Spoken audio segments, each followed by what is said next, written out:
आणि आरोग्यमंत्री राजेश टोपे बोलतात, थेट तिथे जाऊयात. लसीकरण कार्यक्रमाअंतर्गत असतात जे बंधनकारक आहे की 45च्या वरच्या लोकांना आता गव्हर्नमेंट ऑफ इंडियाने ठरवलंय की आम्ही वरच्या लोकांना 45च्या वॅक्सिनेशन करू, लसीकरण करू. परंतु या क्षणाला जर आपण बघितलं तर फक्त आता कोवॅक्सिनचे जर म्हणाल तर 35,000 वॅक्सिन्स उपलब्ध आहेत, डोस उपलब्ध आहेत. आणि आपल्याला सेकंड डोस जो द्यायचा आहे तो जवळजवळ 5 लाखाच्या दरम्यान द्यायचा आहे. आणि हे सगळे ड्यू झालेले लोक आहेत. आणि म्हणून आता आरोग्य विभागाने माननीय मुख्यमंत्री महोदयांशी चर्चा करून हा निर्णय घेतलाय की 18 ते 44च्या वयोगटातील जे राज्य शासनाने खरेदी केलेलं कोवॅक्सिन आहे, जे आज साधारणपणे 2.25 लाख उपलब्ध आहे, हे 2.25 लाख आणि गव्हर्नमेंट ऑफ इंडिया कडून आलेले 35,000 असं मिळून 3 ते 3.25 लाख कोवॅक्सिन हे आम्ही आता 45च्या पुढच्या लोकांसाठी जे ड्यू झालेले आहेत त्यांच्यासाठी आम्ही देण्याचा निर्णय घेतलेला आहे. आरोग्य विभागाने संपूर्ण महाराष्ट्रातील सगळ्या सेंटर्सवर तशा पद्धतीच्या सूचना दिलेल्या आहेत की 18 ते 44 साठी आलेले जे वॅक्सिन्स आहेत ते डायव्हर्ट करा आणि 45च्या सेकंड डोस साठी वापरा. नुसतं कोवॅक्सिनचा सेकंड डोस राहिलेला आहे असं नाही, तर कोविशिल्डचा सुद्धा, जसं कोवॅक्सिनचे 5 लाख राहिले तसे कोविशिल्डचे सुद्धा 16 लाख डोसेस राहिले, जे गव्हर्नमेंट ऑफ इंडिया भारत सरकारने देणं गरजेचं आहे.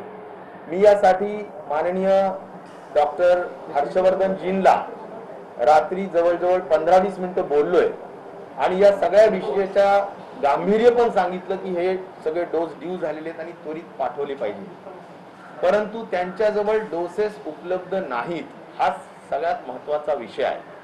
आणि त्यामुळे आपल्याला महाराष्ट्राने खरेदी केलेले जे लस आहेत ती आता भारत सरकारचा उद्दिष्ट पूर्तीच्या दृष्टिकोनातून वापरावी लागत आहे, हे मला या निमित्ताने सांगितलं पाहिजे.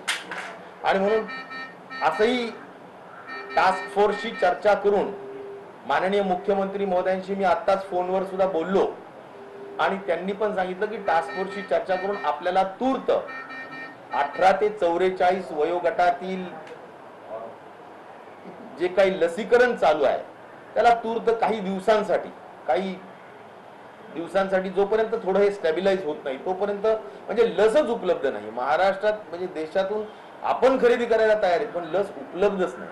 आणि त्यामुळे काही थोडं स्लो डाऊन करावं लागेल का 18 ते 44, हे खऱ्या अर्थाने टास्क फोर्सची चर्चा करून त्याचा आज उद्यामध्ये निर्णय, कारण उद्या कॅबिनेट सुद्धा आहे तर त्यामुळे आज उद्यामध्ये तो निर्णय त्या ठिकाणी अंतिम केला जाईल. हा लसीकरणाचा एक महत्वाचा विषय.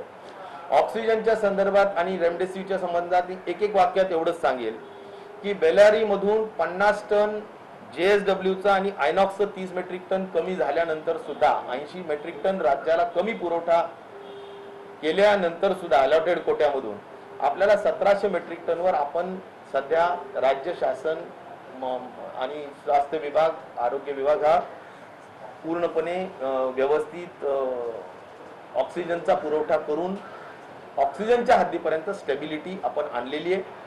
त्याचबरोबर जवळजवळ कलेक्टर्सनी 300 पेक्षा जास्त ऑर्डर्स या PSAच्या दिलेल्या आहेत. प्रेशर, मी जसं PSA प्लांट म्हणजे आपण जसं म्हणतो की हवेतलं ऑक्सिजन कन्वर्ट करण्याच्या संदर्भातला, आता त्याच्यापैकी 38 जे आहेत ते फंक्शनिंग झालेले आहेत. मुद्दाम मी आपल्या सगळ्यांना माहिती देईल की 38 ऍक्च्युअली कार्यान्वित झालेले आहेत. आणि त्यामुळे त्या 38 हॉस्पिटल्समध्ये आता ऑक्सिजन हे हवेतून निर्माण करण्याची प्रक्रिया त्या ठिकाणी सुरू होऊन ते स्वतः स्वावलंबी त्या ठिकाणी झालेले आहेत. रेमडेसिवीरच्या हद्दीपर्यंत जे काही वेगवेगळ्या 7 कंपन्यांना अलॉटमेंट केलेली आहे की तुम्ही साधारणपणे 21 एप्रिल ते आता 10 मे पर्यंत 11 लाख वॉइल्स त्यांनी द्यायच्या होत्या, परंतु त्यापैकी त्यांनी 9च्या दरम्यान दिल्या, 2 लाख वॉइल्स कमी दिलेल्या आहेत. आणि म्हणून आपला आरोग्य विभाग त्या कंपनीच्या पाठीमागे लागून ह्या 2 लाख वाईल्स पुरवठा करून घेण्याच्या दृष्टिकोनातून प्रयत्नशील आहे. सातत्याने त्यांचा मोठा पाठपुरावा यासाठी केला जातोय. परंतु रेमडेसिवीर सुद्धा आपण बऱ्यापैकी स्टॅबिलाइज करण्याच्या दृष्टिकोनातून प्रयत्न केलेला आहे. म्युकर मायकोसिसच्या संदर्भाने मी काल काही महत्वाची गोष्ट सांगितली की याच्यात एक तर पोस्ट कोविड किंवा कोविडची ट्रीटमेंट चालू असताना सुद्धा हा जो काळी बुरशी किंवा बुरशीजन्य हा आजार आहे, या संदर्भात जवळजवळ असे खूप कमी जिल्हे की जिथे आता पेशंट नाहीत, बऱ्याच जिल्ह्यांमध्ये हे काही पेशंट्स आढळत आहेत आणि त्यामुळे या संदर्भात सुद्धा उपाययोजना करणं तातडीनं गरजेचं आहे. यातली एक महत्वाची बाब अशी आहे की याला मल्टी डिसिप्लिनरी अप्रोच लागतो. म्हणजे याच्यामध्ये कान नाक घशाचा डॉक्टर इन्व्हॉल्व असायला लागतो, यामध्ये ब्रेनचा डॉक्टर सुद्धा म्हणजे तुमचा न्यूरोलॉजी इन्व्हॉल्व असावा लागतो, इंटेन्सिव्हिस्ट इन्व्हॉल्व असावी लागते, ऑप्थॅल्मॉलॉजी कारण डोळ्याशी याचा संबंध आहे त्यामुळे डोळ्यांचा डॉक्टर सुद्धा ऐन वेळेवर इन्व्हॉल्व असावा लागतो. आणि म्हणून हा कुठल्याही हॉस्पिटलमध्ये याचा उपचार केला जाईल असं नाही. आणि म्हणून मी काल जसं म्हणालो की जरूर महात्मा ज्योतिबा फुले जन आरोग्य योजनेच्या हॉस्पिटल्समध्ये आपण मोफत करणार, परंतु महात्मा ज्योतिबा फुलेचे सगळे हॉस्पिटल्स यासाठी इक्विप्ड नाहीत. याचा अर्थ यासाठी हे मल्टी अप्रोच जे आपल्याला सगळं लागतो, अनेक लागतात, तर ते सगळेच त्यासाठी पात्र होतील असं नाही. पण प्रत्येक डिव्हिजन मध्ये आपण नक्कीच पात्र त्यासाठी करूया. काही 100-1 हॉस्पिटल्स तरी किमान होतील अशी अपेक्षा आहे. प्रायव्हेट आणि खाजगीमध्ये आणि गव्हर्नमेंटमध्ये जे प्रायव्हेट मेडिकल कॉलेजेस आहेत आणि गव्हर्नमेंटचे मेडिकल कॉलेजेस आहेत, ह्या दोन्ही कॉलेजेसच्या अनुषंगाने याचा उपचार तिथं केला जाऊ शकेल. आता महात्मा ज्योतिराव फुले जन आरोग्य योजनेमध्ये हे जे महागडं औषध आहे, हे औषध जर त्यांच्या पॅकेजमध्ये बसत नसेल किंवा पॅकेजपेक्षा जास्त खर्च लागत असेल तर हॉस्पिटलला हे औषध आम्ही गव्हर्नमेंटकडून फ्री पुरवण्याचं काम करू शकू. त्या पद्धतीचा प्रस्ताव माझ्याकडे आज निश्चित प्रकारे येईल आणि आम्ही त्या संदर्भातला निर्णय म्हणजे जे महात्मा ज्योतिराव फुले जन आरोग्य योजनेचे हॉस्पिटल्स आहेत तेवढ्या हद्दीपर्यंत हा खर्च भागवण्याचं काम शासनाच्या वतीनं सुद्धा केलं जाईल. या संदर्भात राज्य शासनाने एम्फोटेरेसिन बी नावाचं जे खऱ्या अर्थाने यासाठीचा औषध आहे किंवा ड्रग आहे, इंजेक्शन आहे, त्याचे 1 लाख वाईल्स साठीची ऑर्डर ही हाफकिनला दिलेली आहे आणि हाफकिन त्या संदर्भात 3 दिवसाचं टेंडर काढून हे इंजेक्शन्स उपलब्ध करून देणार आहे. वाढत असलेली संख्या लक्षात घेता हा एक महत्वाचा उपाय आपण केलेला आहे. आज MRP म्हणजे हेच जे इंजेक्शन हे 2000 रुपयाला मागे मिळत होतं ते आज 6000 रुपयाला झालेलं आहे आणि ही जी काही तिप्पट किंमत वाढवण्याचा विषय होतो तो MRP त्यांची 6000 असते म्हणून. आणि म्हणून MRP च्या संदर्भात मी स्वतः केमिकल अँड फर्टिलायझर मिनिस्टर आणि त्यांच्या अंडर येणारी जी महत्वाची संस्था आहे ती म्हणजे NPPA national pharma pricing authority, या NPPA ला आपण पत्र लिहून MRP ला कॅप करण्याचं काम किंवा MRP कमी करण्याचं काम हे करावंच लागेल. अन्यथा हा जर संख्या वाढली तर निश्चित प्रकारे हा सामान्य लोकांच्या हाताच्या बाहेर जाणारा विषय होऊ शकणार आहे आणि त्यामुळे ते पण आपण या निमित्ताने करणार आहोत. आता यासाठी प्रतिबंधात्मक उपाय करावा लागेल. यासाठी उपचाराच्या व्यवस्था काय कुठे असू शकतात ते सांगावे लागतील आणि यासाठी सगळ्यात महत्त्वाचं म्हणजे या सगळ्यांसाठी आपल्याला ॲडवायझरी किंवा मार्गदर्शक सूचना या सर्व सामान्य लोकांना समजेल या भाषेमध्ये म्युकर मायकोसिसच्या संदर्भात सांगाव्याच लागतील. त्याला आपण IEC म्हणतो. ही IEC आपल्याला त्वरित करण्याच्या साठीची सुद्धा मसुदा आमचा तयार आहे आणि म्हणून त्या अनुषंगाने सुद्धा आम्ही त्वरित उपाययोजना करून त्याची जनजागृती त्या ठिकाणी करत आहे. सर्वांना ग्लोबल टेंडरच्या विषयीची उत्सुकता असते म्हणून अगदी थोडक्यात एवढं सांगेल की रेमडेसिवीरच्या संदर्भात 6 कंपनीनी ऑफर्स दिलेल्या आहेत आणि प्रत्येक कंपनीला साधारणपणे 50,000 वाईल्स प्रति कंपनी, असं एकूण 3 लाख कंपनीजला 3 लाख वाईल्स साठीच्या परचेस ऑर्डर्स ह्या गव्हर्नमेंटनी स्वास्थ्य विभागाने किंवा आरोग्य विभागाने प्लेस केलेल्या आहेत. त्याच्या इम्पोर्ट लायसन हे त्या कंपनीला आणावं लागेल गव्हर्नमेंट ऑफ इंडियाकडून आणि मग त्यानंतर त्याचा पुरवठा होऊ शकतो. त्यामुळे ग्लोबल टेंडरमध्ये रेमडेसिवीर 3 लाखाच्या ऑर्डर्स आपण आपल्याकडून दिल्यात. ऑक्सिजन कॉन्सन्ट्रेटरच्या संदर्भात आज जी काही डॉक्टर्सची कमिटी केलेली आहे की जे ऑक्सिजन कॉन्सन्ट्रेटर ऍक्च्युअली पाहून तपासून अप्रूव्ह करणार आहेत ते आज झाल्या त्याच्या संदर्भात सुद्धा ऑर्डर्स दिल्या जातील आणि ऑक्सिजन कॉन्सन्ट्रेटर सुद्धा मागवले जातील. PSA प्लांट जे आहेत त्याच्यात जवळजवळ 136 प्लांटच्या संदर्भाने ऑफर झालेल्या आहेत. त्याच्याही ऑर्डर्स त्या 15 मेच्या दरम्यान आपल्या इश्यू केल्या जाणार आहेत. आणि लिक्विड ऑक्सिजन स्टोरेज करण्यासाठी लागणारे जे ISO कंटेनर्स आहेत तर त्याच्या बाबतीत सुद्धा ते खरेदी करावेत का ते रेंटल घ्यावेत या संदर्भात सुद्धा चर्चा सुरू आहे. त्याच्या बाबतीतले अंतिम निर्णय जी काही हाय एम्पॉवर्ड कमिटी जी केलेली आहे त्यांच्या स्तरावरती घेतली जाईल. एक महत्वाचा निर्णय आज आम्ही घेत आहोत आणि तो IMAच्या मागणीनुसार घेत आहोत. म्हणजे आपली जी IMA म्हणजे ही जी इंडियन मेडिकल असोसिएशन आहे, जे प्रॅक्टिसिंग डॉक्टर्स आहेत MBBS झालेले, या सगळ्यांनी मागणी केली होती की त्यांचे जे काही प्रायव्हेट दवाखाने आहेत त्या दवाखान्याला आम्हाला रिन्युअल करायचं असेल तर ते रजिस्ट्रेशन रिन्युअल करण्यासाठी कोविडमध्ये आपण सगळं बऱ्यापैकी बंद आहेत, सगळ्या अडचणी आहेत आणि त्या दृष्टिकोनातून आम्हाला एक्सटेन्शन द्या. तर आम्ही 6 महिन्याचं रजिस्ट्रेशनचं रिन्युअलचं एक्सटेन्शन देण्याचा निर्णय सुद्धा आजच्या VC मध्ये घेतलेला आहे. त्याचा जो ऑर्डर्स आहेत त्या आज सायंकाळपर्यंत निर्गमित केल्या जातील. तर असे सगळे महत्वाचे निर्णय या ठिकाणी घेण्यात आलेले आहेत. एक महत्वाची म्हणजे टेक्नॉलॉजी कशी डेव्हलप होत राहते. आदरणीय आमचे नेते आदरणीय शरद पवार साहेब यांनी सगळ्या साखर कारखान्यांना लिहिलेलं आहे की ज्यांच्याजवळ इथेनॉल प्लांट्स आहेत त्यांनी ऑक्सिजन निर्माण करावा आणि त्यासाठी साखर संघाच्या वतीनं आम्ही आरोग्य विभागाने सुद्धा जाणीवपूर्वक प्रयत्न केला की सगळ्या साखर कारखान्यांना की कशा पद्धतीने आपल्याला ऑक्सिजन निर्माण करता येईल. त्यातला पहिला यशस्वी प्रयोग काल पूर्ण झालेला आहे आणि तो उस्मानाबाद जिल्ह्यामध्ये धाराशिव शुगर लिमिटेड हा जो काही एक खाजगी कारखाना आहे त्यांची जी इथेनॉल प्लांट आहे तो साधारण 60,000 KLPDचा आहे. तर त्या ठिकाणी मौज कंपनीच्या टेक्नॉलॉजीने आपण त्या ठिकाणी ऑक्सिजन निर्माण करण्याची प्रक्रिया काल पार पाडली आहे.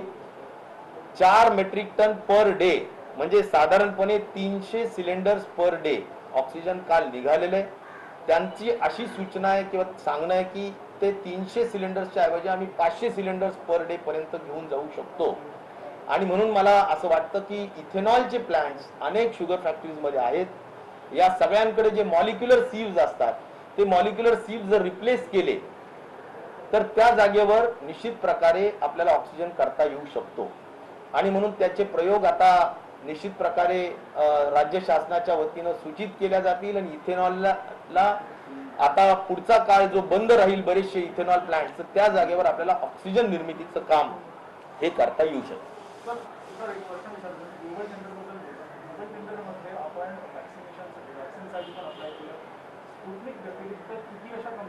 नाही, ग्लोबल टेंडर मध्ये वॅक्सिनेशन साठी कुठेही आपण त्याच्यासाठी EOI एक्सप्रेशन ऑफ इंटरेस्ट मागितलेली नाही.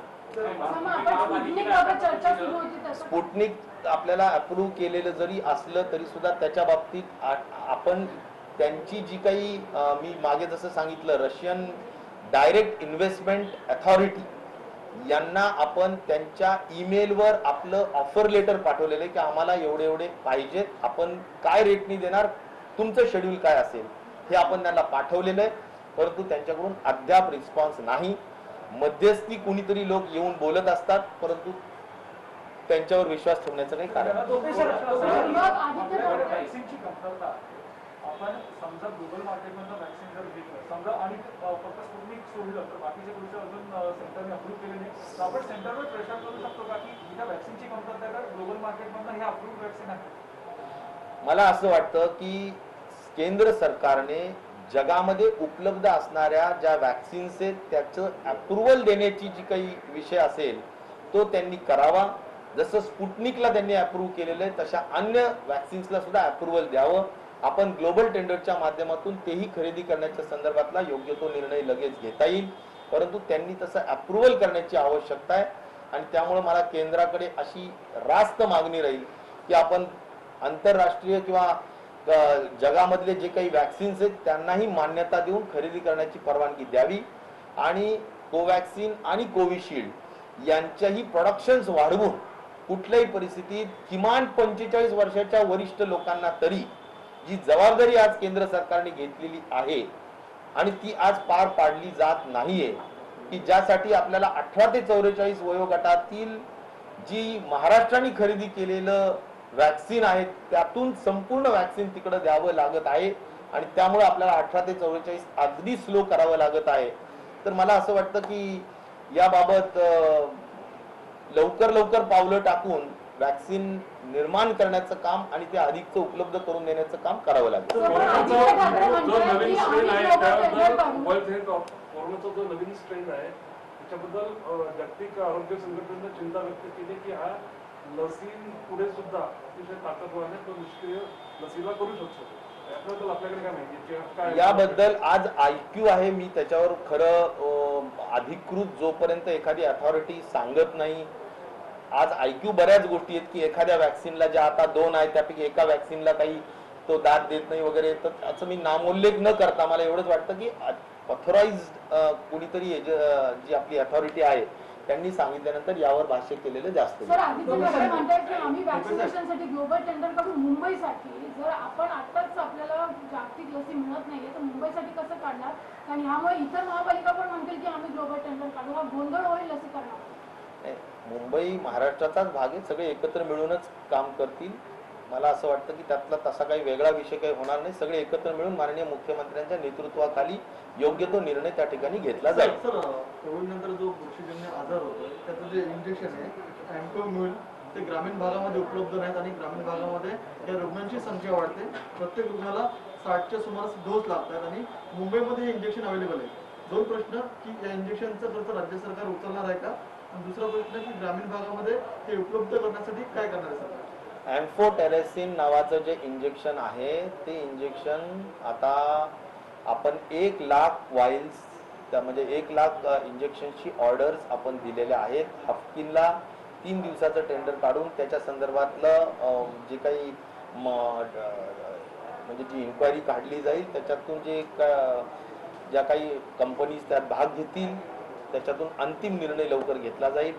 मी सांगितलं की government medical college, private medical college आणि महात्मा ज्योतिराव फुले जन आरोग्य योजनेचे मल्टी डिसिप्लिनरी अप्रोच असणारे म्हणजे मोठ्या पद्धतीनं ज्यांचा मोठा सेटअप आहे असे हॉस्पिटल्समध्ये याचा उपचार करण्याच्या संदर्भात कार्यवाही केली जाईल.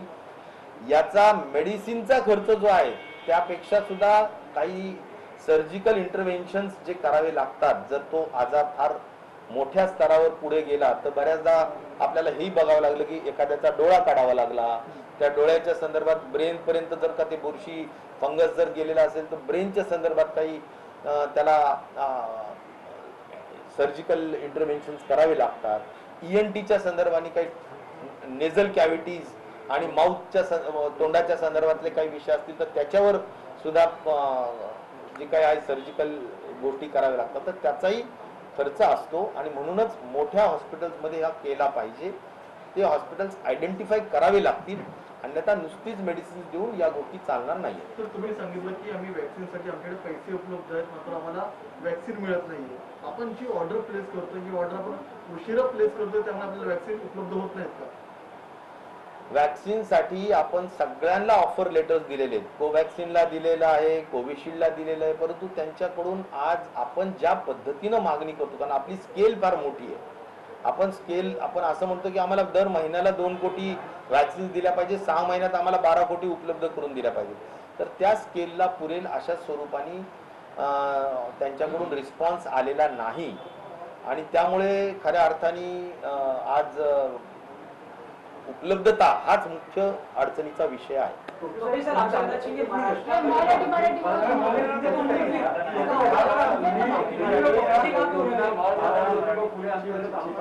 आत्ताची माहिती मिळते त्यानुसार कोरोनामध्ये फक्त बेडचे दर जे महात्मा ज्योतिबा फुले अंतर्गत घेतले जात नाहीये, पण औषधांचं दर हे तुम्हाला पैसे पेड करावे लागतात. म्हणजे जे रुग्णांचे नातेवाईक आहे यांना राज्य सरकारने मागील ज्यावेळेस लाट आली होती त्यावेळेस औषधांचे पैसे सुद्धा महात्मा ज्योतिबा फुले योजनेच्या अंतर्गत घेतले होते.